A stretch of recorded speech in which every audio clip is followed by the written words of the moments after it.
Guys, wala sana akong intensyon kumpletuhin tong mga line friends na to, no? From 7-Eleven. Pero dahil sa unti-unti ko na sila nabubuo, no? Baka sakaling kumpletuhin ko na sila. So, merong 10 pieces nitong mga to, mga line friends na to.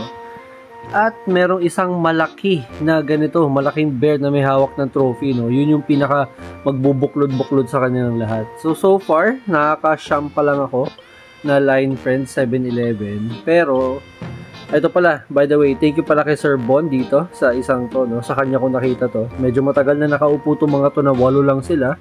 Ay, na 7 lang sila. Ito yung pang 8 natin. And then, may nakita ko sa isang online seller. Meron siya nito.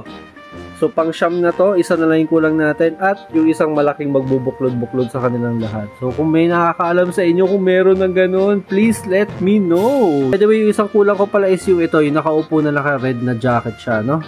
Tapos, kung mahilig din kayo sa mga ganitong klaseng anik-anik, no, sa 7-Eleven, please mag-join kayo sa aming group, no? Anik ka ng Tokwa, marami na kami doon. Mag-1,000 na kami doon na nagbubudulan ng mga ganitong klaseng mga kalokohan. At by the way, kung hindi pa kayo naka-follow kay Papi Louie, ano bang ginagawa nyo sa buhay ninyo, no? Mga anik kayo ng Tokwa.